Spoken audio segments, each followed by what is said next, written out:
बोलिए सच्चिदानंद भगवान की। अभी तक जो आपने श्रवण किया वो केवल कथा की महिमा थी, जो पद्म पुराण से लिया गया है भागवत का महात्मा। अभी तक आपने ये सुना, अभी भागवत की कथा प्रारंभ नहीं हुई। भागवत की कथा प्रथम स्कंद से प्रारंभ होती है, जिसमें सर्वप्रथम पहले श्लोक में मंगलाचरण किया गया है। मंगलाचरण जानते हो क्या होता है? मंगलाचरण कोई लंबी स्तुति को नहीं कहते हैं कि बड़े बड़े श्लोकों की जड़ी लगा दी हो गया मंगलाचरण। मंगलाचरण का मतलब होता है जिसका मंगलमय आचरण हो उसे मंगलाचरण कहते हैं। और मंगलाचरण जो है मंगलमय आचरण इस संसार में और किसी का नहीं हो सकता है।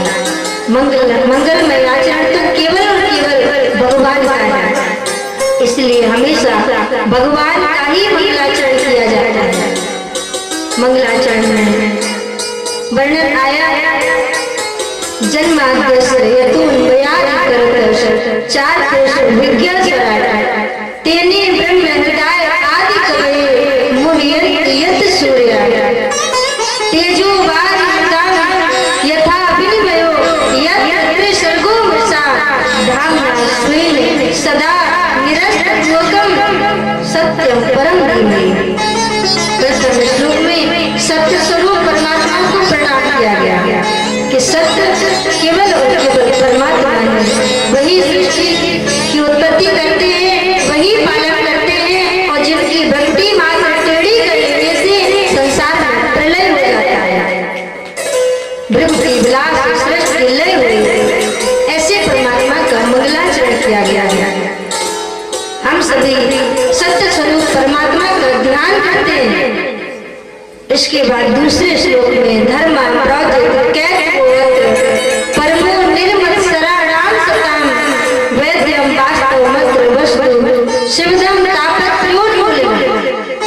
दूसरे श्लोक में वर्णन आया कि भागवत का मुख्य विषय क्या है, भागवत का अधिकारी कौन है, इसका वर्णन किया गया।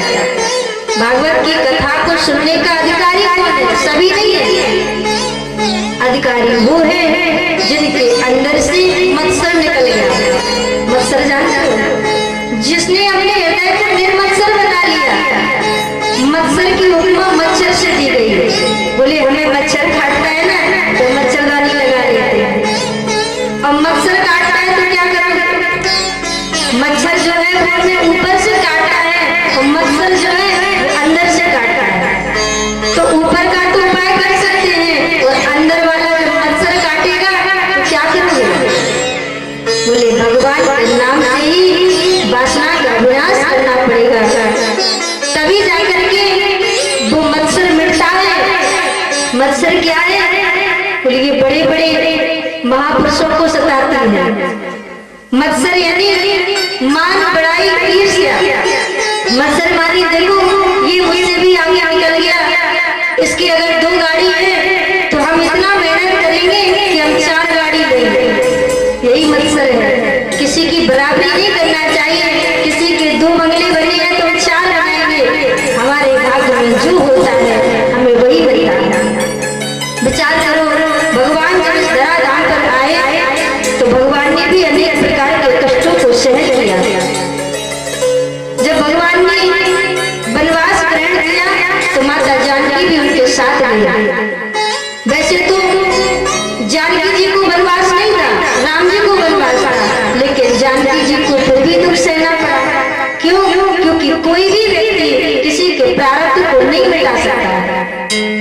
चाहे थे तो जनक जी सम्राट थे, राजा थे, वो अपनी पुत्री को सब प्रकार से सुख दे सकते थे जानकी को।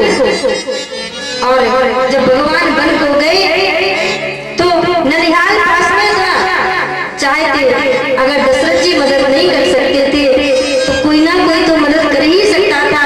राम जी को वन के कष्टों को नहीं सहना पड़ा। लेकिन प्रारब्ध में जिसके जो होता है, जो भाग्य में पहले लिख दिया जाता है, उसको वही मिलता है।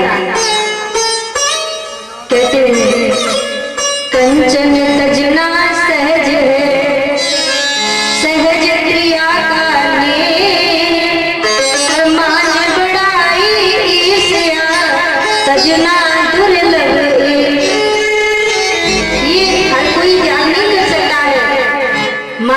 बैरागी, ईर्ष्या, ये सभी को सताता है। जो निर्मत्सर बन जाता है, जो वासना रहित हो जाता है, वही भागवत की कथा का अधिकारी होता है। और तीसरे श्लोक में बताया कि भागवत वेद रूपी कल्प वृक्ष का पका हुआ फल है। निगम कल्पतरोर गलितम फलम सुख मुखाद अमृत द्रव्य संयुतम पिबत भागवतम रसमालयम मुहुरहो रसिका भुवि भागा। कहते हैं निगम, कहते हैं वेद को। ये भागवत वेद रूपी कल्प वृक्ष का पका हुआ फल है और इसमें गुठली नहीं है, इसमें रस ही रस है। इसलिए इसका सदा पान करना चाहिए। और भागवत की कथा में केवल और केवल दो लोगों को बुलाया है। जानते हैं किसको? बोले मुहुरहो रसिका भुवि भागा। जो भगवान की कथा का जिज्ञासु होगा, जो भगवान को जानने का प्रयास करता है, वही भगवान की कथा सुनने के लिए आएगा। जो भगवान की कथा का रसिक है, जो भगवान की कथा का भावुक है, उसे पता चल जाए भगवान की कथा हो रही है, वो अपने आप दौड़ करके भगवान की कथा सुनने के लिए आता है। और चौथे श्लोक में बताया कि नेमी सारण्य में 88,000 महात्मा एकत्रित हुए। वहां सूत जी महाराज पधारे, सबने उन्हें प्रणाम किया। शौनक जी ने सूत जी से भागवत में 6 प्रश्न पूछे और उन्हीं 6 प्रश्नों के उत्तर सूत जी महाराज ने पूरी भागवत में दिए। 6 प्रश्नों पर ही संपूर्ण भागवत रची गई। वो 6 प्रश्न कौन से हैं? जिसने इन 6 प्रश्नों को सुन लिया मन लगा करके, समझो उसने पूरी भागवत को सुन लिया, पूरी भागवत समझ में आ गया। पहला प्रश्न कौन सा है? 88,000 महात्माओं ने सूत जी से पूछा कि महाराज जीव मात्र के कल्याण का साधन क्या है? ये पहला प्रश्न है। दूसरा प्रश्न कौन सा है? बोले भक्ति कैसी होनी चाहिए। और तीसरा प्रश्न महाराज मेरा ये है कि भगवान के अवतार क्यों होते हैं। और चौथा प्रश्न ये है कि भगवान के कितने अवतार हुए। पांचवा प्रश्न ये है कि भगवान ने किस इच्छा को लेकर के देवकी मैया के गर्भ से जन्म लिया। और छठवां प्रश्न मेरा ये है महाराज कि जब भगवान स्वधाम चले गए, गोलोक चले गए, तो धर्मा कम शरणम तथा धर्म किसकी शरण में गया। इन 6 प्रश्नों का उत्तर देने की कृपा करें महाराज, तो मेरा जीवन सफल हो जाए। आज सूत जी महाराज ने अपने गुरुदेव को ध्यान लगा करके प्रणाम किया। सूत जी महाराज के गुरु हैं सुखदेव जी महाराज। आज सुखदेव जी महाराज को प्रणाम किया सूत जी महाराज ने। और इसके बाद नारायण भगवान को प्रणाम किया, सरस्वती मैया को प्रणाम किया। नारायणम नमस्कृत्यम नरम चैव नरोत्तमम देवी सरस्वती व्यासम ततो जय मुदीरये। सबको प्रणाम कर दिया एक श्लोक में। और गुरुदेव को 2-2 श्लोक में प्रणाम किया, क्योंकि गुरु अनुभव में करे न कोई, जो विरंत शंकर सम होई। इसके बाद 6 प्रश्नों के सूत जी महाराज ने उत्तर दिए और कहा ऋषियों से कि आपने पहला प्रश्न मुझसे पूछा कि जीव मात्र के कल्याण का साधन क्या है। तो ऋषियों, जीव मात्र के कल्याण का साधन है कि प्रतिदिन भगवान का ध्यान करना ही जीव मात्र के कल्याण का साधन है। नाम रटते रहो और काम करते रहो। याद आएगी प्रभु को कभी ना कभी, प्रभु दर्शन देंगे कभी ना कभी, प्रभु को कभी तो दया आएगी। याद का उल्टा होता है दया। जब भक्त भगवान को याद करता है तभी भगवान दया करते हैं। दूसरा प्रश्न आपने किया कि भक्ति कैसी होनी चाहिए। तो सूत जी महाराज कहते हैं कि भगवान की भक्ति निष्काम होना चाहिए। भक्ति भी 2 प्रकार की होती है, सकाम भक्ति, निष्काम भक्ति। सकाम भक्ति वो है जहाँ पर कुछ पाने की इच्छा हो कि हम कथा सुन रहे हैं, पूजा कर रहे हैं, तो हमारे बेटा का विवाह हो जाए, नौकरी मिल जाए, बेटी का विवाह हो जाए,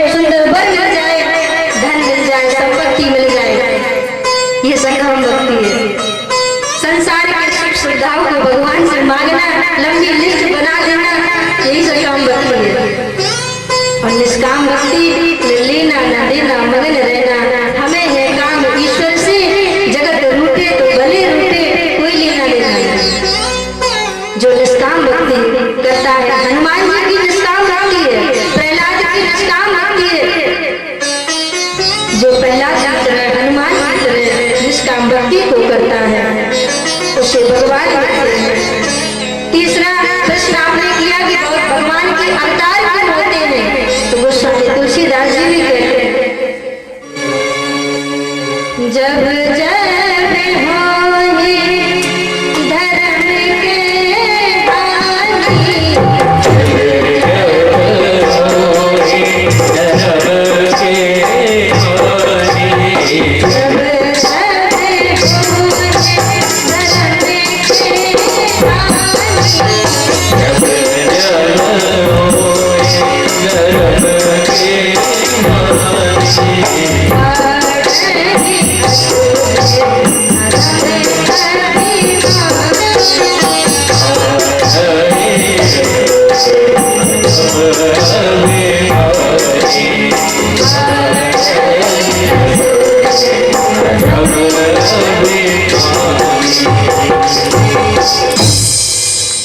भगवान का अवतार कब होता है?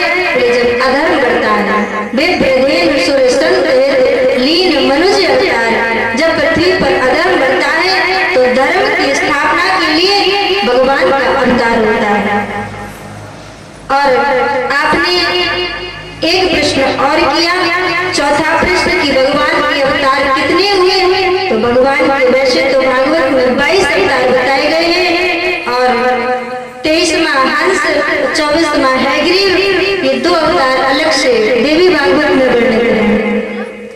5वां प्रश्न किया कि भगवान ने किस इच्छा को लेकर देवकी मैया के गर्भ से जन्म लिया? तो सूत महाराज ने कहा कि धर्म की स्थापना के लिए भगवान ने देवकी मैया के गर्भ से जन्म लिया। और 6वां प्रश्न आपने किया कि भगवान जब गोलोक चले गए तो धर्म कम शरणम गता, धर्म किसकी शरण में गया? बोले धर्म सत्य की शरण में गया। तो भगवान के अवतार कितने हुए? बोले 24। बोले पहला अवतार है सनकादिक महात्मा का। ये सनकादिक महात्मा ब्रह्मचर्य का प्रतीक है और जो ब्रह्मचर्य का पालन करता है उसका जो मन है, मन बुद्धि चित्त अहंकार ये पवित्र हो जाता है। जो ब्रह्मचर्य का पालन करता है उसका मन स्थिर हो जाता है, मन पवित्र हो जाता है, चित्त पवित्र हो जाता है, बुद्धि पवित्र हो जाती है, अहंकार नष्ट हो जाता है। इनके पवित्र होने से हमारा अंतःकरण शुद्ध हो जाता है। जब मन बुद्धि चित्त अहंकार पवित्र होते हैं तभी हमारा अंतःकरण शुद्ध होता है। उसके बाद दूसरा भगवान का अवतार है 12 भगवान का। जब अंतःकरण शुद्ध हो जाता है तो 12 भगवान का जो अवतार है वो संतोष का अवतार है। जब अंतःकरण शुद्ध हो जाएगा तो हमें संतोष की प्राप्ति हो जाती है। और जिसको संतोष जीवन में आ गया कि हमें जो भगवान ने दिया है वही हमारे लिए सब कुछ है। गोधन गजधन बाजधन और रतन धन खाने, और जब आवे संतोष धन तो सब धन धूल समान। ये 12 भगवान का जो अवतार है संतोष का अवतार है। संतोष से लोभ को मारना चाहिए क्योंकि लोभ से ही तो पाप बढ़ता है ना, इसलिए लोभ को संतोष से मारो तभी भक्ति मिलेगी। तीसरा अवतार है नारद जी का, ये भक्ति का अवतार है। और भक्ति जब मिल जाती है तो चौथा अवतार है नर नारायण का। भक्ति से भगवान मिल जाते हैं। बोले भगवान को मिल जाते हैं। ध्रुव जी को भगवान मिल गए लेकिन फिर भी ध्रुव जी ने यक्षों पर क्रोध किया जब उत्तम को यक्षों ने मार दिया। बोले सत्संग के बिना विज्ञान वैराग्य दृढ़ नहीं होता है। इसलिए 5वां अवतार कपिल भगवान का बताया है। जिन कपिल भगवान ने आगे कथा में सुनेंगे मैया देवहूति को ज्ञान वैराग्य का उपदेश दिया। और 6वां अवतार बताया कि जब ये 5 गुण जीव के अंदर आते हैं, ब्रह्मचर्य, संतोष, भक्ति, ज्ञान और वैराग्य, ये 5 गुण जब व्यक्ति के जीवन में आते हैं तो व्यक्ति जितेंद्रिय हो जाता है, तीनों गुणों को जीत लेता है। सतोगुण, तमोगुण, रजोगुण, वो त्रिगुणातीत बन जाता है। और जो व्यक्ति त्रिगुणातीत बन जाता है उसके घर भगवान बेटा बनकर के आते हैं। जैसे त्रिगुणातीत अत्रि ऋषि बनी, तीनों गुणों को जीत लिया। इनकी पत्नी अनसुईया जो वासना रहित जीव है वही अनसुईया है।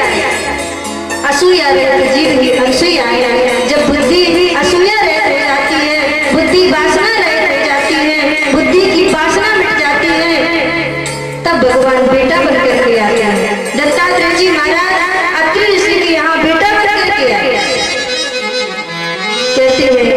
जो 6 अवतार बताए ये ब्राह्मणों के लिए बताए गए हैं। और 7वां अवतार यज्ञ भगवान का, 8वां अवतार ऋषभदेव भगवान का। इन्होंने राजा नाभि की पत्नी मेरु देवी के गर्भ से जन्म लिया। 9वां अवतार पतु भगवान का, 10वां अवतार मत्स्य भगवान का। ये जो 4 अवतार हैं वो क्षत्रियों को आदर्श बताने के लिए बताए गए हैं।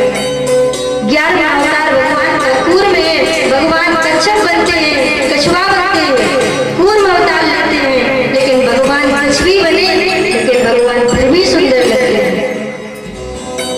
13वां अवतार मोहिनी भगवान का है। 12वां अवतार धन्वंतरी भगवान का है। मोहिनी भगवान का जो अवतार है ये अवतार वैष्णव के लिए बताया है, क्योंकि इसमें भगवान ने वैष्णव के जैसी लीला की है। 14वां अवतार नरसिंह भगवान का ये पुष्टि का अवतार है। 15वां अवतार वामन भगवान का जो पूर्ण निष्काम है। आप ये